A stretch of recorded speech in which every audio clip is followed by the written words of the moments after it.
എല്ലാ ദിവസവും അതിരാവിലെ ദൈവത്തിന്റെ തിരുവചനം ഭാഗ്യവചനധാരയായി നിങ്ങളിലേക്ക് ഒഴുകിയിറങ്ങുന്നു. ഭാഗ്യവചനധാര എന്ന ഈ ചാനൽ സബ്സ്ക്രൈബ് ചെയ്യാത്തവർ ഇന്ന് തന്നെ സബ്സ്ക്രൈബ് ചെയ്യുക. ഞങ്ങൾ അപ്ലോഡ് ചെയ്യുന്ന തിരുവചന സന്ദേശങ്ങൾ യഥാസമയം നിങ്ങൾക്ക് ലഭിക്കുന്നതിനായി ബെല്ലൈക്കൺ അമർത്തുക. ദൈവം നിങ്ങളെ അനുഗ്രഹിക്കട്ടെ.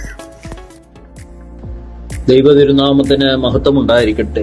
ഭാഗ്യവചനധാരയിലേക്ക് എല്ലാവർക്കും സ്വാഗതം. പഴയ നിയമത്തിൽ മിരിയം, ദബോര, ഹുൽദ, നോദ്യ, യോശിയാവിന്റെ ഭാര്യ എന്നിവരെല്ലാം പ്രവാചകിമാരായി വിളിക്കപ്പെടും. ഇവരുടെ ജീവിതം നമ്മെ പഠിപ്പിക്കുന്നത് ദൈവം പുരുഷന്മാരെയും സ്ത്രീകളെയും ഒരുപോലെ തന്റെ സന്ദേശവാഹകരാക്കുന്നു എന്നതാണ്. സ്നേഹമുള്ള സഹോദരങ്ങളെ, പഴയ നിയമത്തിലെ ധീരയായ ഹുൽദ പ്രവാചകി പ്രവാചക ധർമ്മം നിറവോടെ അനുഷ്ഠിച്ച ചുരുക്കം സ്ത്രീകളിൽ ഏറെ പ്രാധാന്യമുള്ള ആളാണ്. 2 രാജാക്കന്മാർ 22 അധ്യായം 14 മുതൽ 20 വരെയുള്ള വാക്യങ്ങളും 2 ദിനവൃത്താന്തം 34 അധ്യായം 22 മുതൽ 28 വരെയുള്ള വാക്യങ്ങളിലും ആ പ്രവാചകിയെ കുറിച്ച് സവിസ്തരം പ്രതിപാദിക്കുന്നു. യഹൂദ രാജാവായ യോശിയാവിന്റെ കാലത്ത് ദേവാലയത്തിൽ നിയമപുസ്തകം കണ്ടെത്തപ്പെട്ടു. രാജാവ് ആശ്ചര്യപ്പെട്ടു. ജനങ്ങൾ നിയമം അനുസരിക്കാതെയാണ് ജീവിക്കുന്നതെന്ന് അദ്ദേഹം മനസ്സിലാക്കി. അപ്പോൾ രാജാവ് ദൈവത്തിന്റെ വചനം മനസ്സിലാക്കുവാൻ ഹുൽദ പ്രവാചകിയെ സമീപിച്ചു.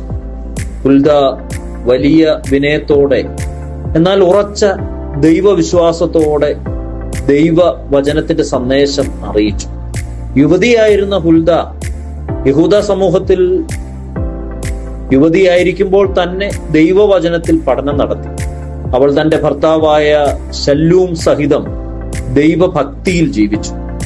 മറ്റ് യുവതികൾ അലങ്കാരത്തിലും വിപണികളിലും സമയം ചെലവഴിച്ചപ്പോൾ ഹുൽദ ദൈവത്തിന്റെ നിയമപുസ്തകത്തിൽ ആത്മാർത്ഥമായി ശ്രദ്ധിച്ചു. അതുവഴി അവൾക്ക് ദൈവവചനത്തിന്റെ ആഴം തിരിച്ചറിയുവാനും ഒരു പ്രവാചകിയായി ദൈവം അവളെ തിരഞ്ഞെടുക്കുവാനും ഇടയായി. ദേവാലയത്തിൽ നിയമപുസ്തകം കണ്ടെത്തിയപ്പോൾ രാജാവായ യോശിയാവ് വലിയ ഭയത്തോടെ അത് വിശദീകരിക്കുവാൻ ഒരാളെ അന്വേഷിച്ചു. അന്നത്തെ വലിയ പ്രവാചകന്മാരും പുരോഹിതന്മാരും ഉണ്ടായിരുന്നിട്ടും അവർ ഹുൽദയെ സമീപിച്ചു. അവൾ ഭയമില്ലാതെ ദൈവത്തിന്റെ വചനം അറിയിച്ചു. ജനങ്ങൾ വിഗ്രഹാരാധനയിലായതിനാൽ ശിക്ഷ വരും. എന്നാൽ യോശിയ രാജാവിന്റെ വിനീത ഹൃദയം കാരണം ദൈവം അവന്റെ കാലത്ത് കരുണ കാണിക്കും. ആത്മീയ സന്ദേശം ഹുൽദ പ്രവാചകി നമുക്ക് നൽകുന്നത് ഒന്ന്, യുവത്വത്തിലെ ആത്മീയ ഉത്തരവാദിത്തമാണ്. ഹുൽദയെ പോലെ യുവത്വത്തിൽ തന്നെ ദൈവവചനത്തിലേക്ക് അടുക്കുമ്പോൾ ഭാവിയിൽ ദൈവം നമ്മെ മഹത്തായ കർമ്മങ്ങൾക്ക് ഉപയോഗിക്കും. സഭാപ്രസംഗി 12 അധ്യായം 1 വാക്യം, നിന്റെ യൗവനകാലത്ത് തന്നെ നിന്റെ സൃഷ്ടാവിനെ ഓർത്തുകൊള്ളുക. 2, ആത്മീയ ശുശ്രൂഷയിൽ സ്ത്രീകളുടെ പങ്ക്. ഹുൽദ തെളിയിക്കുന്നത് ദൈവം സ്ത്രീകളെയും തന്റെ പ്രവാചകരാക്കുന്നു. ദൈവം തന്റെ ആത്മാവിനെ എല്ലാവരിലും ചൊരിയും. നിങ്ങളുടെ പുത്രന്മാരും പുത്രിമാരും പ്രവചിക്കും. യോവേൽ പ്രവചനം 2 അധ്യായം 28 വാക്യം. 3, വിനയമുള്ള ഒരു ഹൃദയം. രാജാവായ യോശിയാവിന്റെ വിനയം ഹുൽദയുടെ സന്ദേശത്തിൽ ദൈവത്തിന്റെ കരുണ നേടിത്തന്നു. യാക്കോബ് ശ്ലീഹ 4 അധ്യായം 6 വാക്യത്തിൽ ഇപ്രകാരം പറയുന്നു, ദൈവം അഹങ്കാരികളെ എതിർക്കുന്നു, വിനയമുള്ളവർക്ക് കൃപ തരുന്നു.